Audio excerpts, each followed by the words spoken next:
주일 오전 하나님 말씀은 시편 72편 1절로 7절입니다.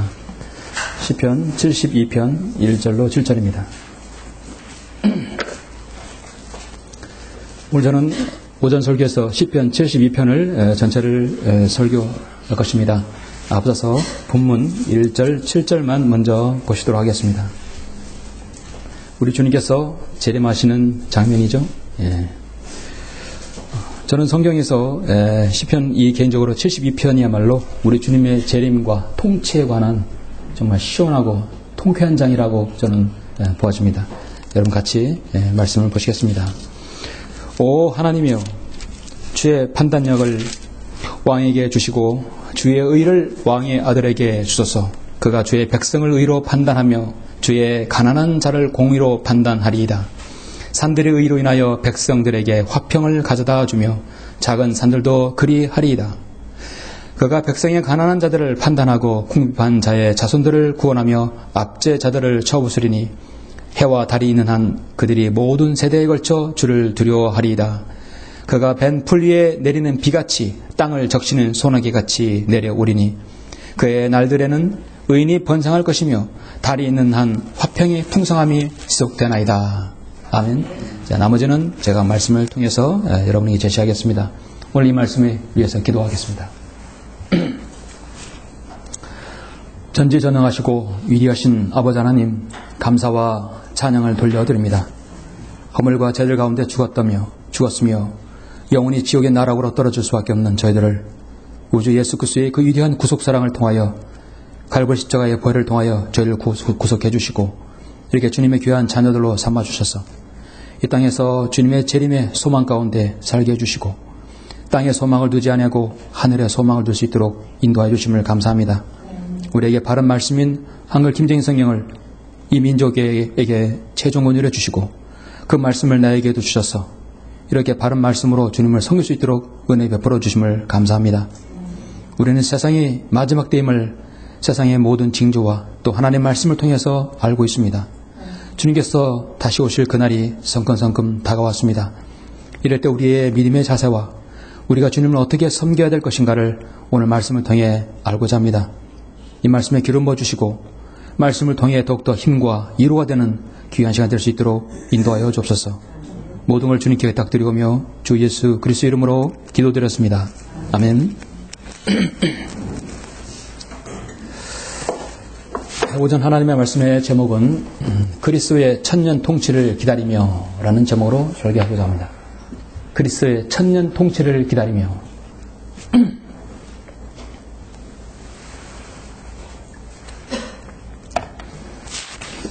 지난주 우리나라가 전 국민이 관심이 가는 국제적인 뉴스가 하나 있었습니다.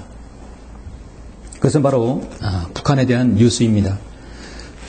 국제연합 유엔은 지난 19일 지난주에 미국 유엔 뉴욕본부에서 이제 열린 유엔 총회 제3위원회라는 총회에서 북한 인권 책임자들에 대한 그 표적 제재를 검토하도록 하는 내용의 일명 북한 인권 결의안이 압도적 표차로 채택되었다는 기사를 전파했습니다. 여러분도 지나가다가 흘린 또 뉴스를 통해서 아마 들어보셨을 것입니다. 요즘에 북한의 인권이라는 말이 자주 나오죠. 이 북한 인권 결의안은 북한 인권 침해를 반인도적 범죄로 규정하는 것입니다.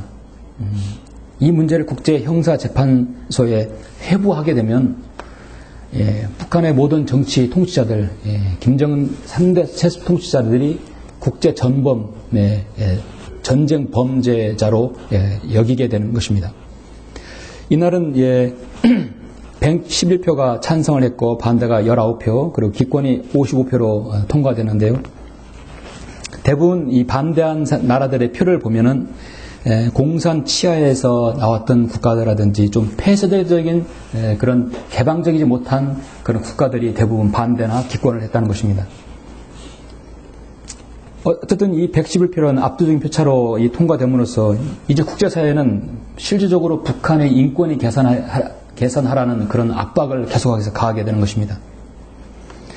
이것이 결의안이 채택되자 이 북한 외무성은 즉시 기자회견을 자청해서 이 결의안은 우리 공화국을 반대하는 정치, 군사 대결과 모략의 산물이고 미국과 그 추종 세력의 포항무도한 반공화국 인권 소송은 우리로 하여금 핵실험을 더 자제할 수 없게 만들고 있다.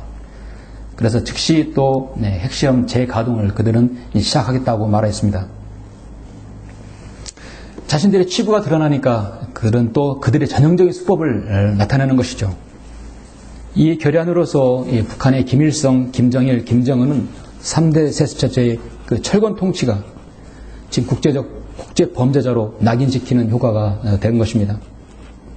앞으로 일정은 보면 12월 중순에 이제 유엔 총회 본회의가 열리는데 이때 표결에 붙여집니다.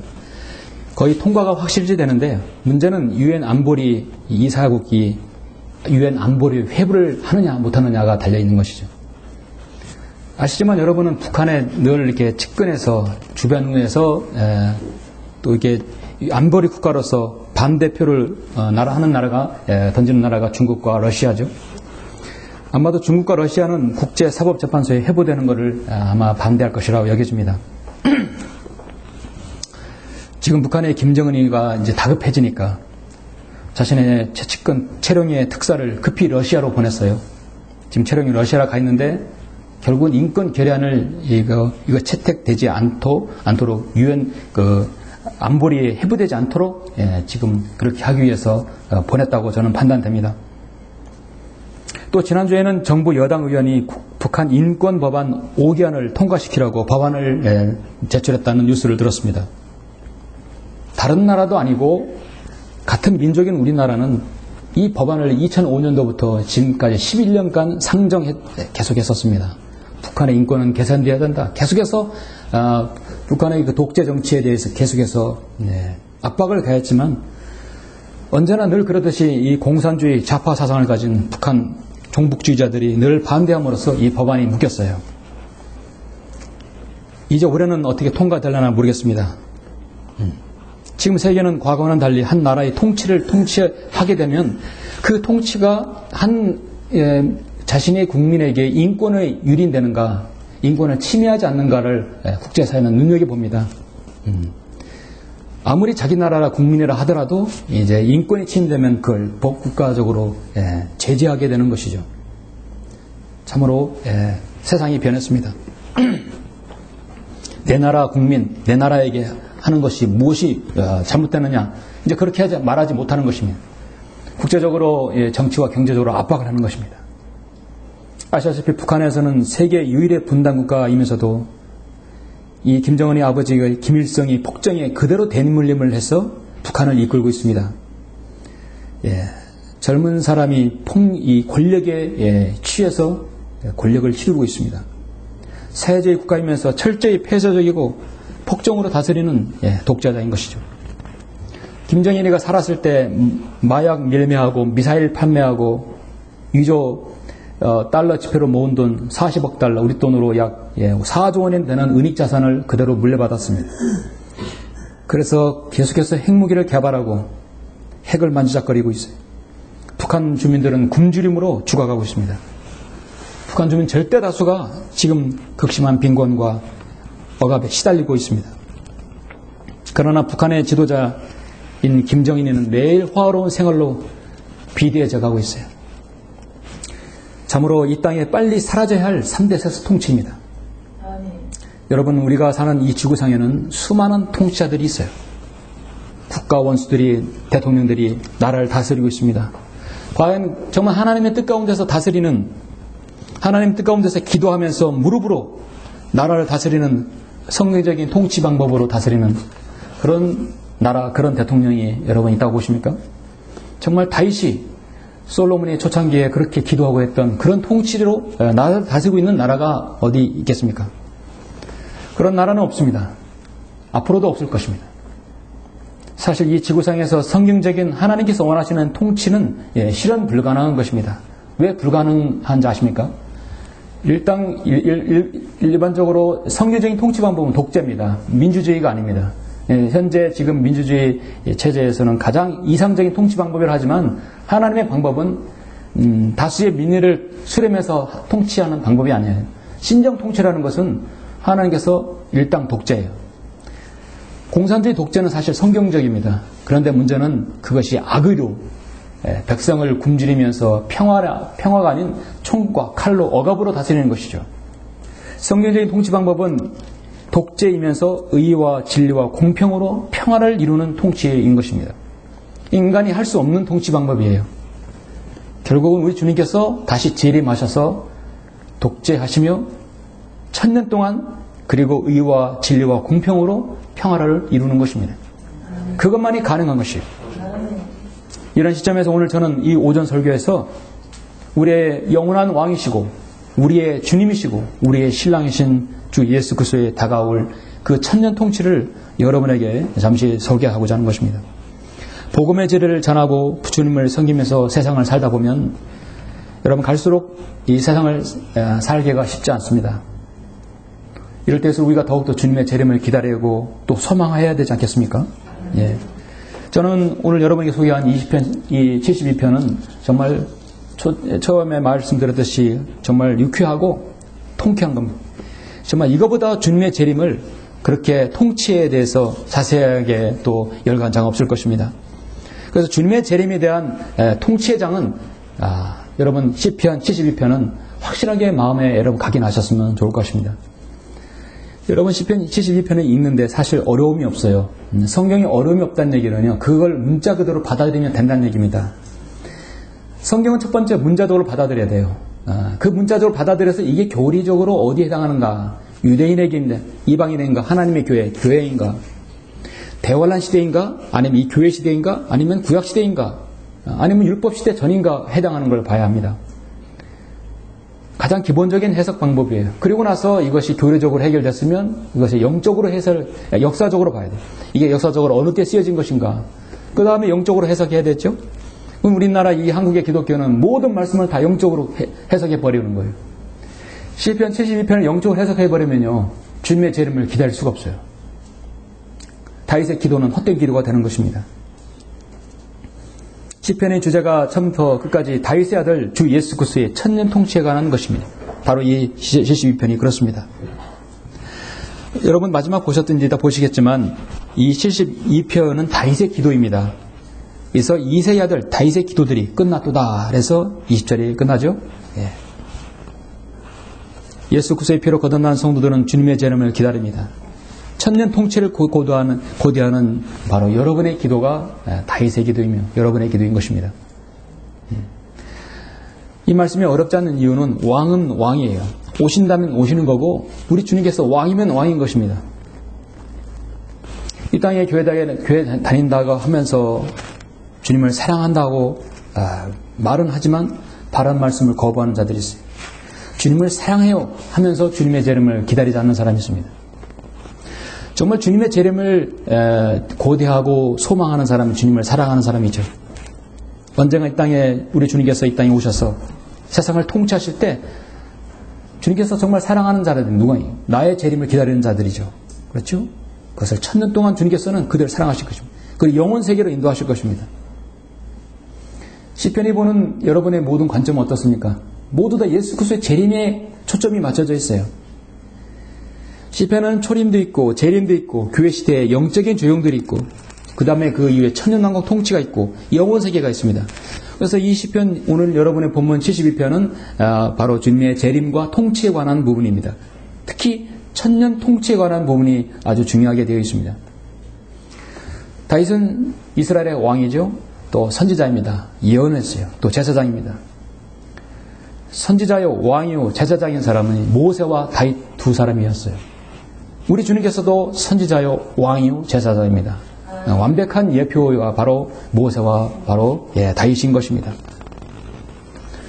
오늘날 이 시대의 말로 우리 성경도를 믿는 그리스도인이 앞으로 도래할 그리스도의 천년왕국을 천년 통치를 기다리고 있습니다. 여러분 기다리시죠? 완벽한 기다림, 완벽한 통치, 지혜롭고 흠과 티와 실수가 없으신 주 하나님이 어떤 정책이나 정치를 펼쳐도 주님은 한치의 오류가 없으십니다. 지금 박근혜 정부가 시작된 지 2년 가까이 됐지만 잘할 것으로 기대하고 있다가 많은 부분에서 누수가 드러나고 있어요. 인간은 그는 꼼꼼히 수첩에다 적어가면서 통치를 한다 하더라도 늘 인간의 실수가 있게 되어 있어요. 잘못 사람을 뽑을 수 있어요. 그 어떤 세상의 통치도 마찬가지입니다. 국민에게 실망감을 줄 수도 있습니다. 그러나 우리 주님은 통치는 한 번에 어떤 한 자신의 사랑하는 백성들에게 실망을 주지 않습니다. 사실 오늘 여러분이 보는 시편 72편은 말씀드렸듯이 다윗의 기도예요. 그러면 여러분이 이 기도한다는 것은 어떤 약속이 있기 때문에 기도하는 거예요. 그렇죠? 내가 무엇을 간구하는 그 기도가 있지만 주님께서 나에게 약속하신 그 기도를 주님께서 들어달라는 그 기도죠. 여러분이 사무엘하 먼저 7장을 한번 먼저 보셔야 할 것 같습니다. 여러분 사무엘하 7장을 보시면 하나님께서요 다윗에게 일찍이 약속하는 약속입니다. 내가 너의 씨에게 그리고 그의 보좌, 너의 보좌를 영원히 견고하게 하겠다는 것입니다. 사무엘하 7장 12절부터 16절의 이 말씀은요, 앞으로 다윗의 아들 예수 그리스도께서 이 땅에 오셔서 다시 재림하셔서 초림하시고 재림하셔서 통치하실 그거를 예언하고 있는 것입니다. 내 날들이 차서 내가 내 조상들과 함께 잠들 때, 지금 하나님께서 다윗에게 주신 언약이에요. 내 몸에서 나올 내 뒤에 올 내 씨를 세우고 내가 그의 왕국을 견고하게 하리라. 그가 내 이름을 위하여 한 집을 지을 것이요 나는 그의 왕국의 보좌를 영원히 견고하게 하리라.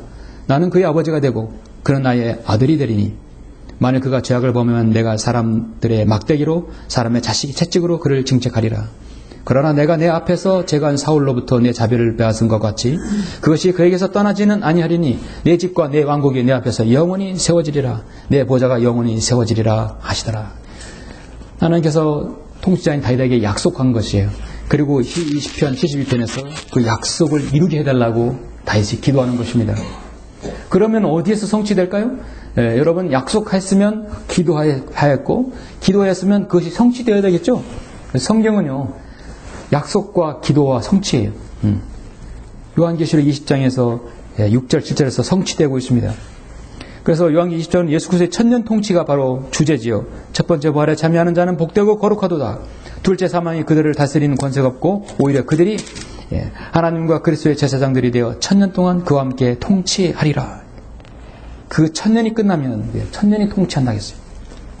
예수 그리스도의 천년 통치는 분명히 성경적 교리입니다.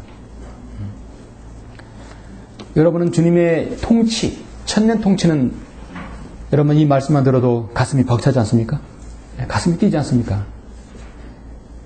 지긋지긋하고 정말 실망감을 안겨주는 이 세상의 모든 통치. 북한의 지하교회에 있는 성도들도 주님의 통치를 기다릴 것입니다. 연애 절정인 우리 그리스도인 휴거가 있고 난 다음에 우리가 그리스도의 심판상 앞에 상급받고 어린 양이신 주 예수 그리스도와 혼인식을 갖고 혼인잔치가 끝난 다음에 이 땅에 여러분 혼인잔치 끝나면 신혼여행 가죠? 신혼여행 가요. 저 셋째 하늘에서 바로 밀월여행을 이 땅에 오는 것입니다. 가서 이 천년 동안 주님과 함께 통치하는 것입니다. 여러분은 통치하는 그 백성이 아니라 통치받는 백성이 여러분은 주님과 함께 통치할 제사장들입니다. 럭카 목사님은 늘 자신의 책에서 나는 내 마음의 골수에 사무치도록 또 기쁜 마음으로 위대하신 하나님이시며 우리 구주이신 예수 그리스도의 영광스러운 나타나심을 기다리고 있다. 내 마음과 골수에 사무치도록 기다리고 있다. 정말 럭카 목사님은 90세가 넘은 연세에서도 그 하나님 말씀을 선포하고 지금 주님의 재림을 기다리고 있습니다. 그는 사역을 60년 하면서도 다른 사람이 군대를 30년 보내는 걸 두 번이나 이 그리스도의 전장에 바로 목자로서 지금 주님을 섬기는 것입니다. 우리보다 훨씬 더 오래전부터 주님을 기다리고 있어요. 지금도 우리와 동일하게 주님을 기다리고 있는 것입니다. 우리는 나이가 많든 적든 간에 그가 구원받았고 성경면허 지역교회에 오셨다면 주님의 재림을 기다리는 건 동일한 것입니다. 그 순간 주님이 오시면 우리는 다 주님 같은 몸으로 30살 반에 남성의 모습으로 다 변모되기 때문입니다. 지금 이 세상은 배교로 급속도로 퍼지고 있습니다. 아니 이 배교가 이미 온 들불이 온 산을 퍼진 것 같이 전 세계에 다 퍼지고 있습니다. 한국식 기독교, 은사주의, 장로교, 칼빈주의 이 모든 그 누력들이 이미 전 세계 여러 한인교회에 다 퍼져 있어요. 새벽기도에 한인교회들도 다 한다고 하더라고요. 호주에 하는지 모르겠어요. 호주에서 한다면 그거 한국에서 배워가지고 한 사람들이 거기서 하는 거예요. 예. 얼마나 많은 사람들이 무지한 채 그들에게 기독교계에 속고 있습니까? 예수 그리스도께서는 지금 우리가 기다린다는 걸 아시고 계세요. 그러나 주님의 때가 되지 않았기 때문에 지금 기다리고 있습니다. 한 사람에도 구원받기를, 한 사람에도 이 진리 안에 들어오기를 기다리는 것입니다. 우리가 올라간 다음에는 이미 늦어버렸어요. 다시는 그런 세상은 오지 않을 것입니다. 대환란에 오면 우리 주님을 모방한 한 사람인 시리아 계열의 함족 혼혈인 출신인 적그리스도가 이 땅에 나타나서 자기가 하나님이라고, 자기가 그리스도라고 사람들을 속일 것입니다. 이스라엘 민족도 속이고 3년 반을 그 이후에는 악으로 통치할 것입니다. 세상은 그가 속았다는 것을, 그에게 속았다는 걸 알겠지만 이미 때는 늦어버렸습니다. 성경의 예언대로 1000년 동안 우리는 주님과 함께 이제 7년 후에 다시 내려와서 1000년 동안 주님과 통치할 것입니다. 스가랴 14장 9절에서 주께서는 온 땅을 치리할 왕이 되시리니 그날에는 한 분 주께서 계실 것이며 그의 이름 하나만 있으리라. 예. 여러분은 예수님의 재림과 또 그분의 통치를, 주님의 통치를 기다리십니까? 예. 사실 예수님의 재림을 기다리지 않으면 우리가 성경을 3분의 2는 그냥 접어넣어야 돼요. 그냥 지나쳐야 합니다. 우리 주님의 재림의 소망은요, 사도 바울 서신서에서 매 세 구절마다 한 번씩 나오는 거예요. 구약의 주제는요, 주님의 초림의 내라 주님의 재림입니다. 여러분 이사야, 예레미야서, 특히 에스겔, 특히 소선서를 보면은 주님의 재림을, 초림만 찾다 보면은 별 찾을 게 없어요. 대부분 재림입니다. 예언서의 결정은 주님의 재림인 것입니다. 그럼 우리가 오늘 시편 72편을 통해서 주님의 재림의 그 과정, 재림의 통치는 어떻게 이루어질 것인가? 여러분 그 통치 체제를 여러분 한번 보셔야 할 것 같습니다. 여러분 세상의 정치에 관심 없어도 됩니다. 예. 여러분 뭐 기대할 것이 없으니까 관심이 없어도 돼요. 그러나 주님의 통치의 정치 체제, 통치의 영역, 어떻게 주님께서 통치하시는 것에 대해서는 우리 그리스도인은 알아야 합니다. 왜냐하면 우리에게 해당하는 것이기 때문입니다. 예. 그리스도의 천년 통치는 첫 번째, 가장 먼저 혼란 가운데 있는 이 세상의 자연계를 관장할 것입니다. 이 자연계의 모든 것을 주님께서 원위치 하셔요. 창세기 3장 이전으로 원위치 하는 것입니다. 창세기 15절에 저주받은 그 땅을 주님께서 다시 회복시켜 주시는 것입니다. 그렇게 해야 사람이 살 거 아닙니까? 여러분 먼저 본문 1절부터 7절 보시면, 오 하나님이여 주의 판단력을 왕에게 주시고 주의 의를 왕의 아들에게 주소서. 그가 주의 백성을 의로 판단하며 주의 가난한 자를 공의로 판단하리이다. 산들의 의로 인하여 백성들에게 화평을 가져다 주며 작은 산들도 그러하리이다. 그가 백성의 가난한 자들을 판단하고 궁핍한 자의 자손들을 구원하며 압제자들을 쳐부수리니 해와 달이 있는 한 그들이 모든 세대에 걸쳐 주를 두려워하리이다. 그가 벤 풀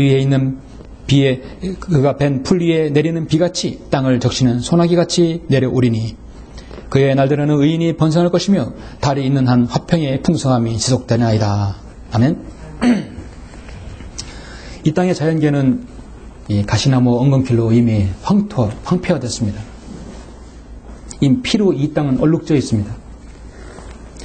예수 그리스도의 재림을 거절하는 모든 사람은 늘 이 땅에다 무엇인가 이루어보려고 하죠. 네. 세상은 기후 변화 협의회 무슨 협의회를 거쳐서 이 땅을 더욱더 오존층을 없애고 살기 좋은 나라로 만들자고 합니다. 이 세상에서 영원한 것이 하나 있는데 자연계에서 뭐가 영원하면요, 해와 달이 영원합니다. 여러분 태양은 예수 그리스도의 예표가 모형이 되는 것입니다. 태양은 의의 태양이 솟아오른다고 했어요. 의의 태양이 예수님께서 말라기 4장에서 말씀하셨습니다. 또 영원한 게 뭐냐면요, 태양계를 도는 이 많은 행성 중에 이 지구 말고, 이 지구는 천년이 끝나면 불타 없어진다고 베드로 3장에서 말씀하셨어요. 이 지구 궤도를 도는 바로 달입니다. 달은요 영원합니다. 왜냐하면 달은 예수 그리스도의 신부가 되는 교회의 예표이기 때문입니다. 여러분 달을 볼 때 달은 인간의 눈관으로 볼 수가 없어요. 태양으로부터 반사되어서 여러분 그 보름달을 볼 수 있는 것입니다. 한 달에 한 번씩 볼 수 있는 거예요. 해로부터 비추어서 달을 볼 수 있는 것이에요. 우리 그리스도인은 왜 빛이 나고 세상에 빛이 되어야 합니까? 예수 그리스도의 빛을 받아서 바로 우리가 세상에 빛이 될 수 있는 것입니다. 시편 여러분 좀 넘겨서서 89편을 한번 보시죠. 89편. 제 말이 아니라 하나님 말씀이 그렇게 말씀합니다. 시편 89편 36절. 그의 씨가 영원히 지속될 것이요 그의 보좌는 내 앞에 태양 같으리니 그것이 달과 같이 하늘에 있는 신실한 증인같이 영원히 견고하게 서리라 하셨나이다. 셀라. 여러분 시편에서 셀라가 나오면 주님의 재림을 기다리는 외침입니다. 단순히 후렴 숨쉬라는 것이 아니라 셀라 하면 주님의 재림을 기다립니다. 소망합니다라는 외침이에요. 예. 달과 태양은 영원합니다.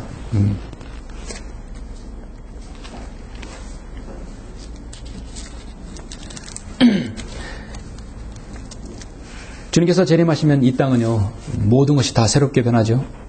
아무리 많은 흙과 토양들 오염돼서도 주님은 모든 걸 새롭게 하십니다.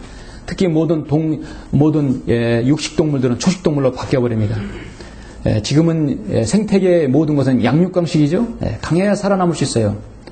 잡아먹히고 또 먹히고 잡아먹는 그런 먹이사슬을 가지고 있습니다. 그러나 주님께서 재림하시면 모든 생태계는 주님께서 관장하십니다. 주님께서 이사야 35장 1, 2절에서 이렇게 말씀하고 있어요. 광야와 메마른 곳이 그들을 기뻐하고 사막이 기뻐하며 장미처럼 피리라. 그것이 무성하게 피어 기쁨과 노래로 즐거울 것이요 레바논의 영광 곧 갈멜과 샤론의 아름다움이 그것에게 주어지리라. 그들이 주의 영광과 우리의 하나님의 아름다움을 보리라. 하나님께서 사막을 하나님께서 생수 흐르게 해주신대. 독사굴에 어린이가 손 넣어도 장난쳐도 물지 않는다는 것이. 모든 사자와 호랑이 포악한 짐승들은 초식동물로 바뀌는 것입니다. 하나님께서 그렇게 하시는 것이. 광야와 메마른 곳이 그들이 기뻐하고 사막이 기뻐하며 장미처럼 피리라. 세계 최대의 장미 주산지인 이스라엘. 사실 그 키부츠 농원에서 이렇게 많은 작물들을 해서 많은 수출한다고 해서 이 예언이 이루어졌다고 하지만 사실 이사야 35장 1절의 이 말씀은 주님의 재림하셔서 모든 걸 다 일거 해결하시는 것입니다. 사막이 장미처럼 피리라 해서 폭풍우를 잠잠케 하셨고 죽은 나사로를 살리셨고 바다 위를 걸으셨고 문둥병자를 살리셨고 혈루병 걸린 여인의 여인을 살려주셨던 전지전능하신 하나님께서 자연계를 관장하시는 것입니다. 온 우주 만물을 관장하시는 것입니다. 오존층이 파괴되어서도 문제없습니다. 일산화탄소가 증가해도 소용이 없습니다. 물과 공기와 그 무엇 하나 우리는 기대할 수 없지만 주님께서 오시면 완전히 정화시키는 것입니다. 이스라엘 사해로 흘러다니는 그 사해는 지금 너무나 염도가 차서 사람이 들어가면 그냥 떠요. 아무리 수영 못하는 사람들 그냥 뜹니다. 가보지 않았지만 그렇게 사진을 보면 염도가 너무 높아요. 그래서 그 사이로 흘러가는 모든 줄기들은 이 주님께서 그 강을 새롭게 해주신다고 말씀하십니다. 예레미야에서 말씀하고 있죠. 일일이 다 열거할 수 없지만 하나만 여러분에게 말씀드립니다. 여러분 로마서 8장을 보시죠. 교회에서는 로마서에서 뭐라고 말씀합니까? 로마서 8장 19절 보시면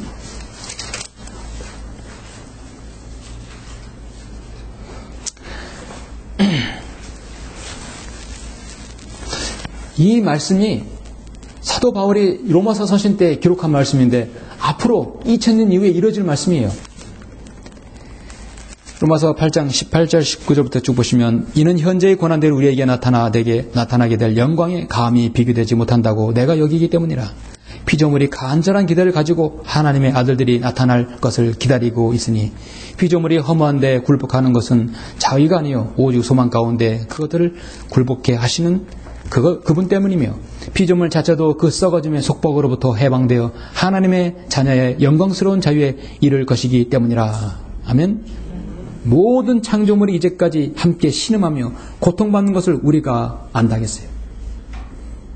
그 창조물, 피조물도 고통받지만 그들뿐만 아니라 성령의 첫 열매들을 가진 우리까지도 속으로 신음하며 양자되는 것 곧 우리 몸의 구속을 기다리고 있느니라. 아멘. 저와 여러분 구속을 기다리는 것뿐만 아니라 세상의 모든 오염된 동식물들 그들도 회복되기를 기다리고 있는 것이에요. 우리가 들을 수 없는 말을 이해할 수 없지만 그래 모든 동식물도 주님께서 오셔서 회복해 주시기를 기다리는 것이에요. 주님께서 가시관을 쓰셨을 때 그 가시관이 하나님께서 저주하신 그 땅의 그 가시 아닙니까? 저주받은 그 엉겅퀴 가시로 주님은 찔리셨어요. 예. 모든 것은 에덴 동산 이전으로 에덴 동산 때 주님께서 다시 다 되돌려 놓는 것입니다. 주님께서 재림하셔서 천년 통치 하시기 전에 바로 첫 번째 하시는 것입니다. 그래서 천년 통치 두 번째는 무엇입니까? 전 세계 모든 곳이 주님의 통치 영역이 된다는 것입니다. 주님은 딱 찍으셔요. 자신의 통치 영역을 찍으셔요. 사실 지구상은 찍을 게 없는 거예요. 전체가 주님의 통치 영역이기 때문입니다. 여러분 계속해서 시편 71편 8절 9절 보시죠. 8절 9절 보시면 그가 또한 바다의 끝에서 끝까지 다스릴 것이요 강에서부터 땅의 끝까지 다스리리라. 광야에 가는 자들이 그의 앞에 절하고 그의 원수들이 먼지를 핥으리이다. 아멘. 얼마나 통쾌한 말씀이에요. 원수들이 먼지를 땅에서 조아려야 되는, 그의 코가 땅에 닿도록 머리를 조아려야 되는 것입니다. 영국이 1911년 킹제임스 성경을 제임스 왕을 통해서 내온 이후로 하나님께서는 빅토리아 여왕 이후에 지속적으로 영국을 번영케 해주셨어요. 영국은 그래서 하나님께서 해가 지지 않는 나라로 만들었어요. 왜 해가 지지 않아요? 어디든 가도 영국 땅이니까. 저 지구 반대편에 가도 영국 땅이고 반대편은 영국 땅이니 해가 지지 않은 나라예요. 그 통치 영역을 넓게 주셨어요. 영국의 1884년 RV 개혁 성경을 만들어내자 영국은 힘을 잃어가게 됐어요. 그래서 그 성경이 미국으로 건너갔습니다. 미국도 불과 300년밖에 되지 않았지만 하나님께서 엄청나게 축복해 주셨어요. 미국도 1901년 아메리칸 스탠다드 버전을 만들어냈어요. 그리고 지금까지 230가지 영어 성경을 찍어냈어요. 하나님께서 미국 버리신 거죠. 미국은 패권 국가로서 이제 점점 힘을 잃어갈 것입니다. 그래서 이번에는 유럽으로 가고 있습니다. 그래서 미국에서 그 바른 말씀이 이제 한국에 왔죠? 한국에서 한국 김일성이 20년 전에 왔어요. 우리나라의 기독교 역사는 140년이라도 참다운 성경적 신약교회, 정말 이 신약교회에서, 한국의 신약교회에서는 저는 1994년부터 시작했다고 하는 것입니다. 그 전까지는 모두 다 바른 성경에는 변개된 성경의 역사였어요. 주님의 통치는요, 첫 번째 땅을 주님께서 회복시켜 주시고 모든 피조물을 회복시키고 그 다음에 통치 영역을 주님께서 말씀하고 있는 것입니다. 세상 끝에서 세상 끝까지 주님은 통치하고 계십니다. 제가 이스라엘에서 말씀을 준비하면서 이스라엘 지도를 보니까 여러분 이스라엘 지도를, 전 세계 지도를 쫙 펼쳐놓은 걸 한번 보셨어요? 이렇게 지구본이 아니라 펼쳐놓은 지도 보셨죠? 그러면 끝에서 끝까지 보면은 아시아, 유럽, 아프리카 중심이 되는 이스라엘이 있어요. 그러죠? 그 중동 국가 사이에 딱 이스라엘이 있어요. 그대로 같은 적도에서 쭉 직선을 그으면 우리나라가 있어요. 우리나라가 또 태평양, 유라시아 쪽에 딱 있어요. 주님의 통치력은 바로 이 한국까지 전 영역을 다 걸쳐서 통치하실 것입니다. 이사야 49장에서 분명히 주님의 통치는 말씀하고 있어요. 왕들은 내 아버지들이 되며 그들의 여왕들은 내 양어머니들이 될 것이라. 그들이 얼굴을 땅에 대고 내게 절하며 내 발에 먼지를 핫을 것이요. 그러면 너는 내가 주인 것을 알게 되리니 이는 나를 기다리는 자들은 수치를 당하지 않을 것임이라. 모든 통치자들이 땅에 엎드려서 아련해야 합니다.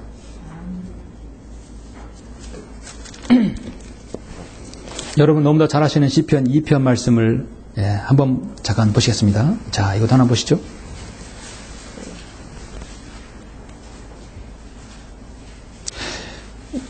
1절부터 9절까지만 먼저 보시면 어찌하여 이방이 분노하며 백성들이 헛된 일을 꾀하는가.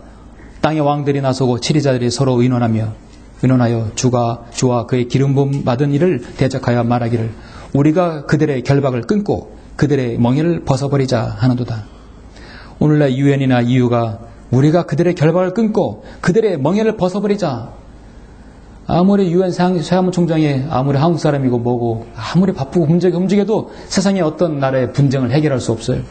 한 번도 해결할 수 없습니다. 하늘에 앉으신 분이 웃으실 것이요 주께서 그들을 조롱하시라도 웃기지 말라는 얘기. 그때 그가 진노 가운데 그들에게 말씀하시고 심히 불쾌하여 그들에게 화내시기를 내가 나의 거룩한 산 시온에 의해 내 왕을 세웠도다 하시리라. 내가 칙령을 선포하리라. 주께서 내게 말씀하시기를 너는 내 아들이라. 오늘 내가 너를 낳았노라. 내게 구하라. 그러면 내가 너에게 이방의 내 유업으로 땅의 맨 끝을 내 소유로 주리라. 내가 그들을 철장으로 깨뜨릴 것이며 토기장의 질그릇같이 산산이 부수리라 하셨도다. 주님의 철권 통치는 땅 끝에 가서 땅 끝에까지 이루어지는 것입니다. 마라의 왕이십니다. 주님의 권세와 통치는요, 미치지 않는 곳이 없을 것입니다. 아, 정말 그날이 올까? 여러분 의심하지 마십시오. 예. 지금 이 세상에서 가장 분쟁이 많은 곳, 땅에 분쟁이 많은 곳이 어디입니까? 물론 가깝게는 우리 독도가 분쟁이 많죠. 역사적으로나 지리적으로나 무엇으로 봐도 독도는 한국 땅이.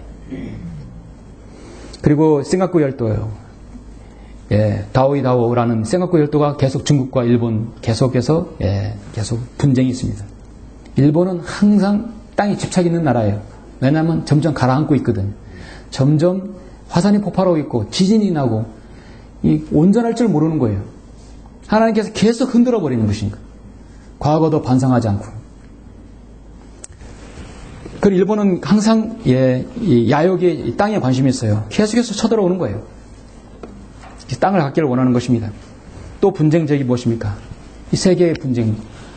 독도라든지 싱가포르 열도 같은 경우는 뉴스거리가 되지 않지만 늘 이스라엘의 분쟁지역 가자지구죠. 가자지구와 바로 가장 첨예한 대립이 있는 곳.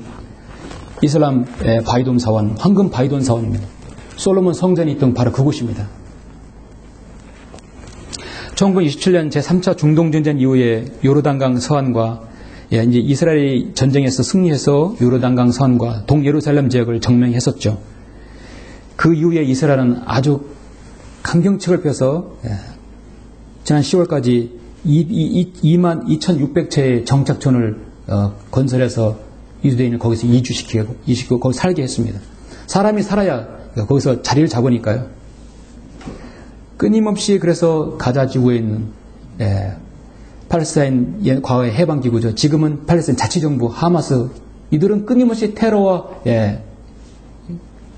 유대인들을 공격하는 것입니다. 항상 데려주고 말로 받아요.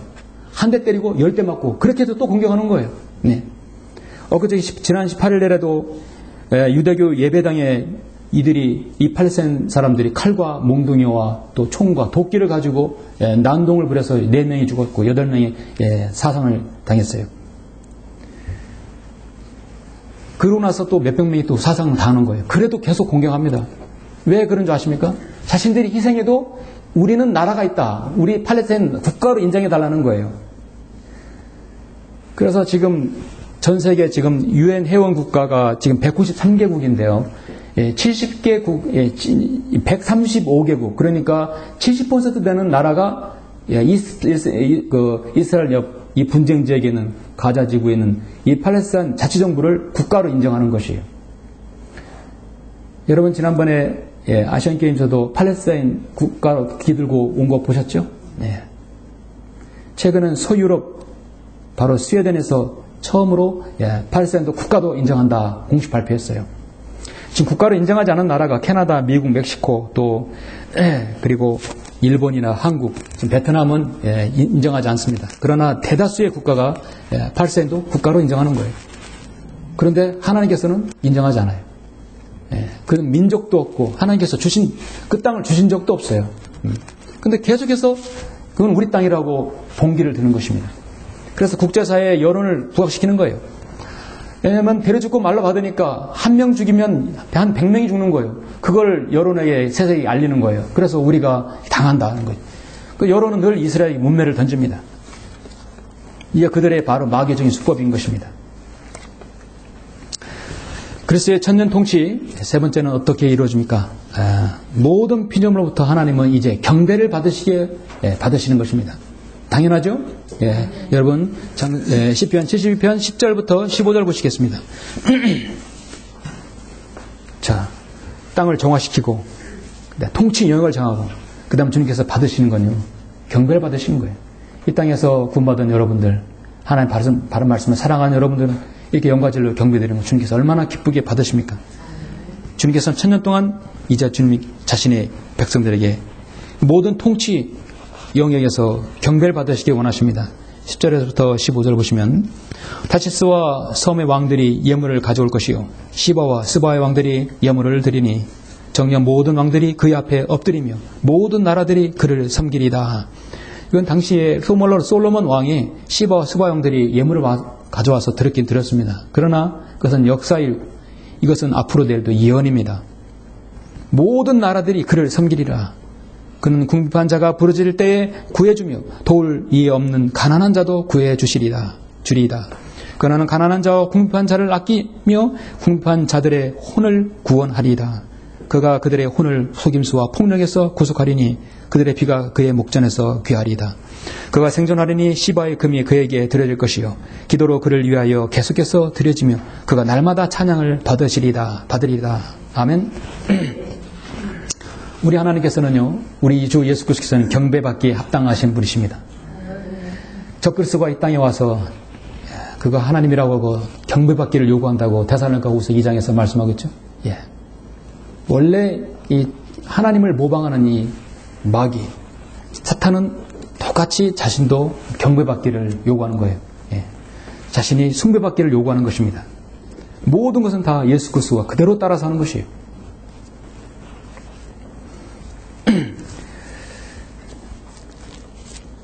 하나만 더 보시면 여러분 다 같이 스가랴 14장, 스가랴 14장을 한번 보시겠습니다. 너무도 중요한 부분이라 스가랴 14장 16절, 17절, 18, 19절만 보시겠습니다. 천년왕국 때는 장막절이 지켜집니다. 그래서 예루살렘에 천년왕국을 세우십니다. 지금의 황금 바이돈 사원에 그것은 아무것도 아닙니다. 이미 천년왕국에 주님께서 딱 세팅 세우시면 주님께서 그 안에 보좌에 계십니다. 예루살렘을 치러온 모든 민족들 가운데 남아있는 자도 각기 그 왕 만군의 주께 경배하러 또 장막절을 지키려 하고 해마다 올라올 것이라. 땅의 모든 족속 중에서 그 왕 만군의 주를 경배하려고 예루살렘에 올라오지 아니하는 자들에게는 비가 내리지 아니하리라.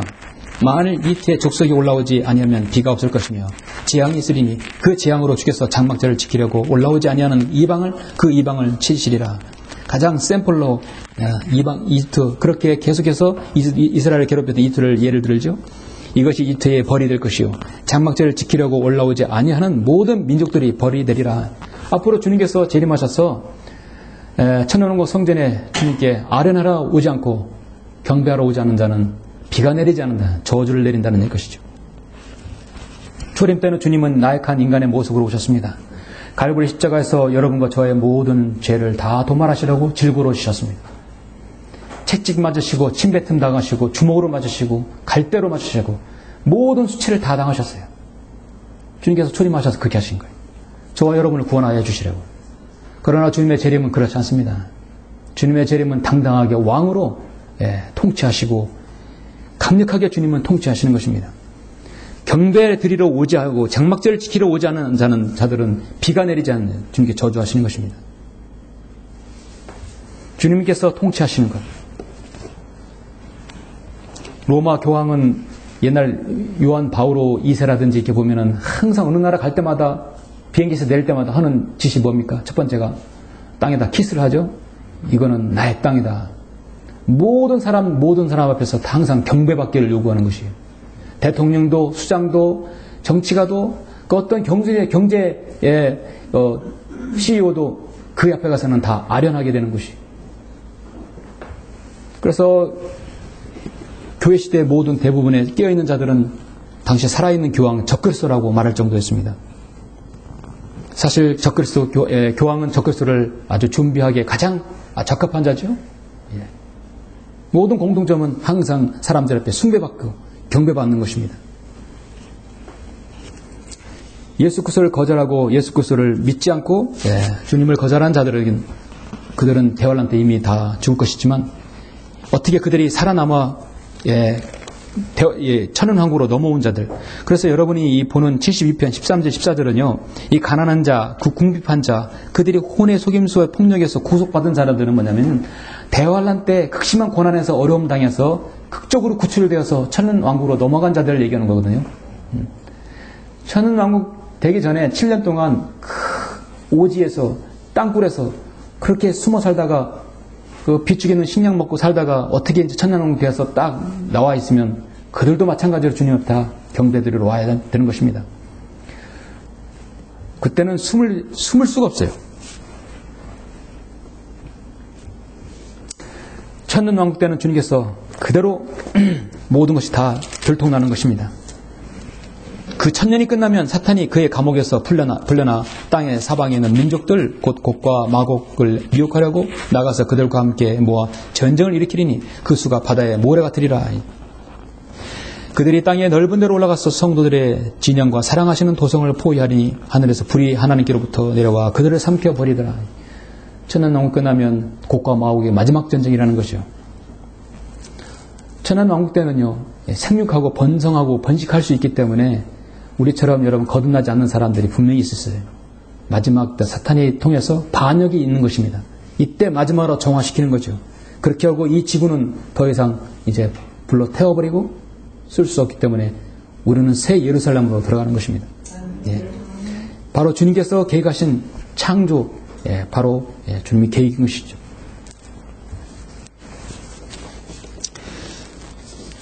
주님의 재림은 그 다음에 마지막으로 어떻게 통치되는 것입니까? 그리스도의 천년 통치를 기다리며 마지막 네 번째는 주님의 이름을 영원히 찬양하며 주님의 이름을 부르는 것입니다. 한마디로 천년왕국은요, 주님의 이름을 영원히 부르는 것의 시작인 것입니다. 16절부터 20절 보시면 산꼭대기의 땅에도 곡식이 풍성하며 그 열매도 레바논같이 물결칠 것이요 성읍의 사람들도 땅에 풀처럼 번성하리다. 이게 천년왕국의 아름다움입니다. 그의 이름이 영원히 있을 것이요 그의 이름이 해가 있는 한 계속될 것이며 사람이 그의 안에서 복을 받을 것이요 모든 민족들이 그를 복받은 자라 하리이다. 주 하나님 곧 홀로 경이로우신 일들을 행하시는 이스라엘의 하나님을 송축하며 그의 영원로운 이름을 영원히 송축할지어다. 온 땅이 그의 영광에 충만할지어다. 아멘 아멘. 이새의 아들 다윗의 기도들이 끝났도다. 그렇죠? 다윗의 기도 마지막은 뭐냐면 천년왕국의 통치로서 우리 주님께서 영원히 통치받으실 주님의 이름을 찬양하는 것입니다. 하나님께서는 자신의 피조물을 통해서 영광 받으시고 찬양 받으시는 가장 좋아하셔요. 그게 하나님께서 피조물을 만들고 그 피조물이 자유의지로 하나님을 통치하지 않는다면 하나님께서 얼마나 무료하시겠습니까? 전 우주, 이 태양계가 여러분, 이 태양계는 나선 은하에 있죠? 이 나선 은하에는 태양계 같은 별들이 1000억 개 있어요. 전 우주에는 은하가 1000억 개 있다고 합니다. 그 1000억 개 되는 그 많은 별들의 별 중에서 태양계의 작은 여러분의 진공청소기의 작은 먼지보다 더 작은 그 지구에 이 피조물들이 지금 모여 살고 있는 거예요. 거기에 믿지 않는 자들 있고 이렇게 주님을 신실하게 섬기는 여러분들도 있는 것이에요. 하나님께서 누구를 더 기쁘게 여기실 것 같습니까? 그 작은 벌레마도 못한 인간을 위해서 그 위대하신 예수님께서 인간의 몸을 입으셔서 저 베들레헴에 나시고 고난당하시고 우리를 위해 죽으시고 부활하셨어요. 그리고 우리를 위해 다시 오신다는 겁니다. 우리 주님 정말 대단하지 않으십니까? 우리 정말 영화로운 그 이름을 영원히 송축받으실지 합당하지 않습니까? 온 땅에 그의 영광이 충만할지어다. 이것이 바로 천년왕국 통치의 마지막인 것입니다. 그렇게 해서 영원 세계로 들어가는 것이에요. 시편 44편에서 다윗은 우리가 온종일 하나님을 자랑하며 주의 이름을 영원히 찬양하니다. 하나님께 경배드리는 것은 바로 이 찬양이 있는 것이에요. 찬양이 있어요. 그렇죠? 여러분 영광을 주께 찬양을 합니다. 주께서 그것을 행하셨으므로 내가 주를 영원히 찬양할 것이요 주의 이름이 주의 성도들 앞에서 선하심으로 내가 주의 이름을 기다리이다. 영원이란 말은 우리한테는 조금 어울리진 않아요. 우리는 이 인생이 60, 70년, 80년 살면 끝나버리기 때문에, 그러나 우리가 영원한 생명을 얻었기 때문에 영원이라는 걸 이해를 합니다. 이 땅에서 단순히 60, 70년, 80년이 생일 다 그것이 전부라고 생각하는 사람들은 얼마나 지금 바둥바둥 자신의 밥그릇을 챙기기에 급합니까? 비정규직에서 정규직으로 가야 된다고 파업을 하고 이슈를 하고 남깁니다. 많은 사람들이 살아남기 전쟁을 벌이고 있어요. 그들도 고작 60, 70년 사는 걸 그 상을 위해서 그렇게 바둥바둥 살아가고 있습니다. 우리도 그런 틈바구니에 끼어서 살아가고 있는 거예요. 그들과 다른 점이 무엇입니까? 우리는 영생이 있는 거 아닙니까? 예.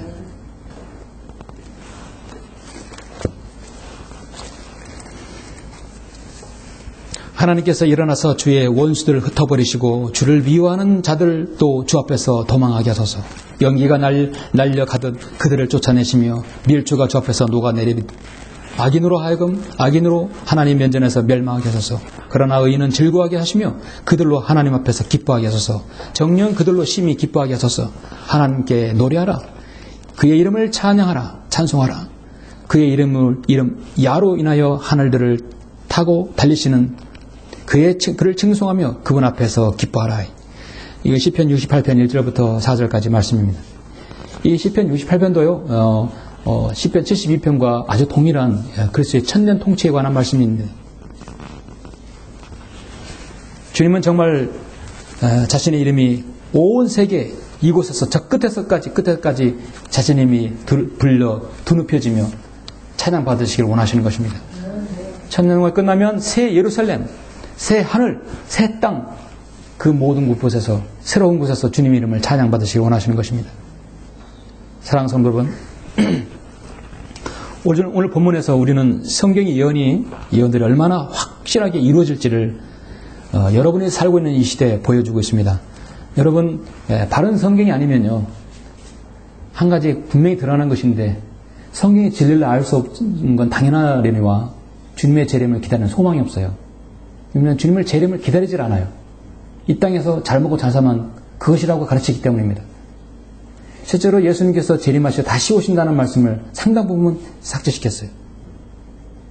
우리 그리스도인이 다른 세상 사람과 나가면 이렇게 부딪히는 사람하고 다른 점이 무엇입니까? 여러분 다른 데서 나는 그리스도인이다라고 하십니까? 나는 목사입니다라고 하는 것보다 나는 그리스도인이다. 나는 그리스도인입니다. 그렇다는 것은 뭐냐면 나는 당신과 다른 관점을, 세상에 대한 관점을 가지고 있다는 것입니다. 이 세상은 가라는 배와 같다고 나는 믿습니다. 이제 우리 주 예수 그리스도와 우리를 사랑하시고 은혜 가운데서 영원한 위로와 선한 소망을 주신 하나님, 곧 우리 아버지께서 너희 마음을 이루하시고 모든 선한 말과 일에 너희를 견고케 해주시기를 바라노라고 사사니가후서 2장 10절에서 말씀하고 있습니다. 우리가 이 세상을 소망 가운데 살지 못하면 우리 이 세상에서 가장 비참한 사람이 됩니다. 가장 손해보는 사람이에요. 주님을 섬기면서 때로는 못 먹고 때로는 가보지 않고 때로는 세상에서 하는 그것들 우리는 취하지 않습니다. 그런데 우리가 주님을 섬기면서 낙담하는 일이 가끔 있죠. 시각적으로 엄습하는 죄의 유혹들이 있고 거기에 빠져드는 절망감도 있습니다. 세상이 겪는 육신의 질고들이 있습니다. 생활의 곤고함도 있습니다. 인간관계의 어려움으로 인해서 소망을 잃는 절망감에도 있을 수 있습니다. 때로는 사랑하는 사람과의 가족과의 이별도 있었습니다. 슬픔도 있고 고통도 있습니다. 주님께서는 여러분 주님을 재림을 기다리는 여러분에게 늘 360을 편안하고 맑은 날만 허락하지는 않았어요. 그러나 우리가 이 폭풍과 이 험한 세상에서 여러분의 그 혼의 닻을 어디에 내려야겠습니다. 주님의 그 깊은 자비석에 딱 내려야 되는 것이, 자비석에 내려야 되는 것이. 우리가 이 소망을 혼의 닭같이 가졌으니 확실하고 견고한 소망이라. 여러분의 소망은 견고한 소망입니까? 예. 성경에서 보증하잖아요. 이 성경이 없다면 주님의 재림을 기다리고 소망합시다 하면 말에서 끝날 수 있어요. 그러나 성령님께서 딱 보증하시고 인치신 부분에서 내가 다시 와서 세상을 다스리겠다는 거예요. 자연계를 관장하고 전 세계 모든 곳이 주님의 통치 영역을 선포하고 모든 피조물부터 내가 경배를 받고 나의 이름이 영원히 찬양받으실 것이다 라고 주님은 말씀하고 계십니다. 결론적으로 지금 세상은 하루가 다르게 급변하고 있습니다. 초고속 인터넷 시대가 되다 보니까 저 멀리 지구 반대편에 있는 나라에서 이 설교도 듣고 좋죠? 좋아요. 너무나 정보 처리 속도가 빠르다 보니까 하루가 다르게 급변하고 있어요. 옛날 휴대폰 없고 인터넷 없을 때 어떻게 살았는지 참 답답할 정도예요. 그렇죠? 그래도 잘 돌아갔어요. 오히려 죄 더 많이 짓지 않았습니다. 모든 것이 빠르게 변혁되고 있어요. 나라마다, 민족마다, 지역마다, 사람마다 자기 살기 바쁜 세상이 되어버렸습니다. 주변을 보세요. 북한은 세계 유일에 폐쇄된 3대 세습과 독재 정치를 스스로 세계에서 고립을 자초하고 있습니다. 멸망을 자초하고 있습니다. 일본은 과거를 반성하지 않으면서 오히려 왜곡하고 국방력을 더 키워나가서 다시 제국주의의 망상을 피워내고 있습니다. 미국은 과거 일본의 잘못에 면죄부를 주었고 지금 일본을 두둔하고 있습니다.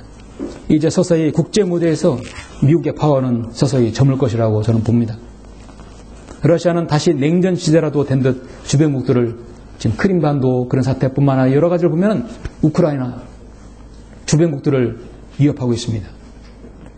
중국은 미국과 맞먹는 인공지능 무인 정찰기와 스텔스 5세대 전투기를 개발하고 막강한 군사력으로 엄청난 돈을 거기다 퍼붓고 있습니다.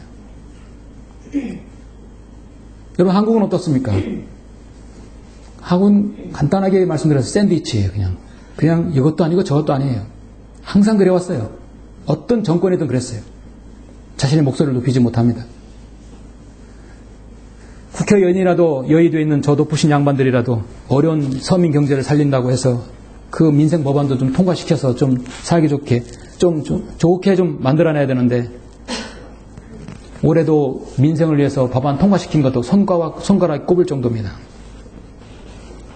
일하지 않으면 세비는 없다 말하니까 완전히 역적 취급을 해. 역적 취급을 하는 세상입니다. 자기 밥통만 챙깁니다. 누구를 위해서 정치를 할 수 있는지 알 수 없습니다. 물고기가 IQ가 0.3이라고 과학적 어떤 그 발표하는 걸 제가 봤습니다. 왜냐하면 금방 먹이를 탁 잡고 탁 걸려가지고 올라가기 직전에 털어 나와서도 돌아서면 또 잊어먹는 거예요. 다시 또 잡아요. 옆에 물고기가 탁 걸려서 탁 채가서 후라이팬에 올라가는 것도 알면서도 또 옆에 동료가 그물에 들어가는 거. 낚시에 꽂혀지는 것도 보면서도 계속 들어가는 거예요. 알 수가 없는 거예요. 그 어떤 칼럼니스트가 우리나라 국회의원도 IQ가 0.3이라고 합니다. 왜냐하면 이 국회의원이 뇌물로 스캔들로 해서 잡아 가들어가도 그 보면서도 자기가 또 하는 거예요. 그렇게 해서 또 잡아 들어가는 거예요. 비리와 그런 것들 뇌물 수수해서 잡혀 들어가는 보고 자기도 또 그렇게 하고 또 들어가는 거예요. 해마다 반복되고 있는 것입니다. 우리는 이 세상에서 말씀드렸듯이 가라앉는 배와 같이 아무것도 희망이 없어요. 이 민족의 교계 영적 지도자들은 정말 깨어있고 성경대로 행하지 않는 한 희망이 없습니다. 그리스도인의 해야 할 일은 하루속히 가라앉는 배 안에서 안주할 것이 아니라 거기서 빨리 성전을 이루라 주님을 바로 섬기라는 것입니다. 이 나라 교계 지도자들에게는 우리가 어떤 기대도 할 수가 없어요. 이미 다 온 산이 들불이 퍼졌습니다. 주님의 재림을 기다릴 수밖에 없는 현실이고 한 사람에도 그 말씀에 관심 있는 자들에게 말씀의 진리를 펼쳐서 성별해서 주님을 같이 섬기고 또 그들을 한 사람들 주님의 말씀으로 이겨오는 것입니다. 그 어떤 체제, 어떤 교회 그거를 내가 변화시키자는 것은 이건 헛된 것이에요. 제가 20년 전에 한국인지선을 바로 알았을 때 제가 다녔던 장로교회에서 이 말씀을 제대로 사람들에게 알리면 사람들이 정말 진리로 움트지 않을까. 한 사람씩 알려고 소용없었어요. 오라 우리가 세상을 변화시키자라는 것은 헛된 기도예요. 세상을 변화시킬 수 없어요. 세상이 그것이 마지막 때이기 때문입니다. 변화시키는 게 아니라 내가 거기서 내 자신은 빠져나오라. 우리는 나와야 돼요. 그것이 바로 성경적인 것입니다. 이 땅에 썩어 없어질 통치자 만연합니다. 휴거와 재림이 아직 이루어지지 않아 해서 여기 있는 하나님의 말씀이 여러분 성취되지 않을 것이라고 하는 것은 그것은 잘못된 것이죠. 반드시 주님은 성취될 것입니다. 한 번도 주님의 약속은 변경하거나 주님은 어긴 적이 없습니다. 주님께서 하루속히 이 땅을 정화시키고 해 뜨는 데서부터 해 지는 데까지 통치하시기를 저는 간절히 바랍니다. 그날을 소망하시는 여러분이 되시길 간절히 바라며 설교 마치겠습니다.